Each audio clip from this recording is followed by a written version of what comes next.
This one really we're going to start with the basics. Let's talk about backup. Let's make sure we're not losing data before we get too excited about security and AI and things like that.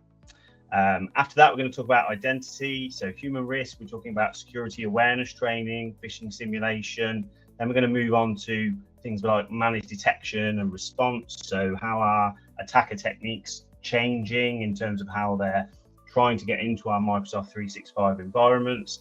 And then the fourth one is going to be about the front door. So how do we stop the onslaught of phishing and cyber attacks that are all coming through in terms of our email in today's Microsoft world? And the reason why we're focusing on this area, obviously, is Klipboard as an ERP company. It isn't ERP that is causing the business interruption events such as ransomware across the customer base.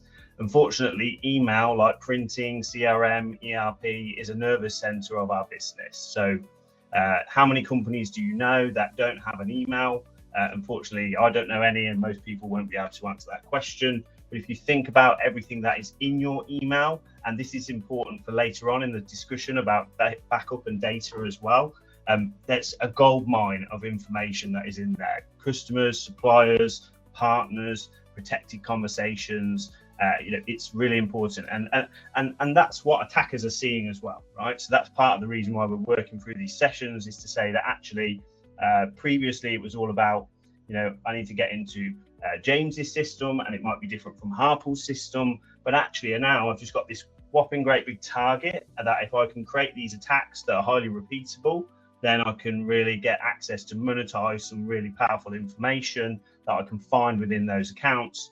And some of the things that you see on the right hand side are some of the outcomes that we see in the customer base, which is driving us to have these conversations with our customers. So without further ado, let's get into the detail about Microsoft 365 and do you need a backup? The best place I think to start is, what does Microsoft actually say? They created the service, so let's see what they say. And there is a document out there, and the link is at the bottom there, called the Microsoft 365 Backup Best Practices White Paper. And I've called out the very top part of that document just to give you the sort of long and short of that, where they say customers ask us, do we need to back up our Microsoft 365 data? And the answer from Microsoft is, it depends. So it's not a yes, it's not a no, it's it depends on your specific scenario and your specific needs as a customer. And whilst they won't give you an answer, hopefully the next few slides that we'll walk through will start to help you to form your own picture as to whether you think you need it. The first one I want to call out, which is a really interesting stat. How many files do you think are being created in Microsoft 365 every single day? Just think of a number, but the number that I'm going to show you is probably going to be bigger than the one that you've thought of now.